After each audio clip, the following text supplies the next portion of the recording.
రాబోయే తమిళనాడు అసెంబ్లీ ఎన్నికలను DMK party ప్రతిష్టాత్మకంగా తీసుకుంది. మరోసారి ఎలాగైనా రాష్ట్రంలో పాగా వేయడానికి వ్యూహం రచిస్తోంది. ఇందులో భాగంగా పొత్తులకు కాంగ్రెస్ పార్టీని డీఎంకే అధినేత స్టాలిన్ ఆహ్వానించారు. దాంతో కాంగ్రెస్ డీఎంకే నేతలు రేపు చెన్నైలో భేటీ కానున్నారు. రాబోయే ఎన్నికల సందర్భంగా పొత్తుల గురించి చర్చించనున్నారు.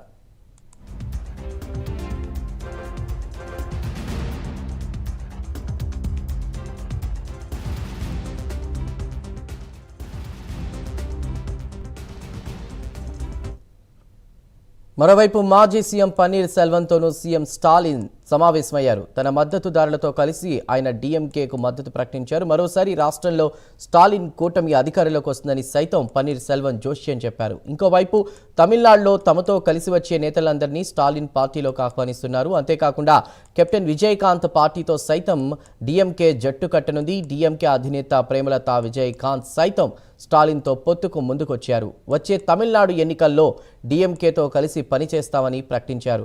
ప్రత్యామ్నాయ రాజకీయాలంటూ తమిళనాడులో దూసుకొచ్చిన హీరో విజయ్ పార్టీకు సైతం స్టాలిన్ చెక్ పెట్టేందుకు వ్యూహాలు రచిస్తున్నారు. భారీ మాస్ ఫాలోయింగ్ ఉన్న విజయ్ను ఎదుర్కోవడానికి ఉదయనిధి స్టాలిన్ను రంగంలోకి దించనున్నారు. అంతేకాకుండా విజయ్కు చెక్ పెట్టేందుకు పలువురు హీరోలను సైతం ప్రచారంలోకి తీసుకురావాలని డీఎంకే భావిస్తున్నట్లు తెలుస్తోంది. శశికళ, పన్నీర్ సెల్వన్ లాంటి దిగ్గజాల దెబ్బకు ఎడప్పాడి పళనిస్వామి నిలబడలేకపోతున్నారని డీఎంకే పార్టీ ప్రచారం సైతం మొదలుపెట్టేసింది. అటు అన్నాడీఎంకేను ఇటు టీవీకే పార్టీను ఒక్క దెబ్బకు రెండు పిట్టలు అనేలా స్టాలిన్ టార్గెట్ చేశారు.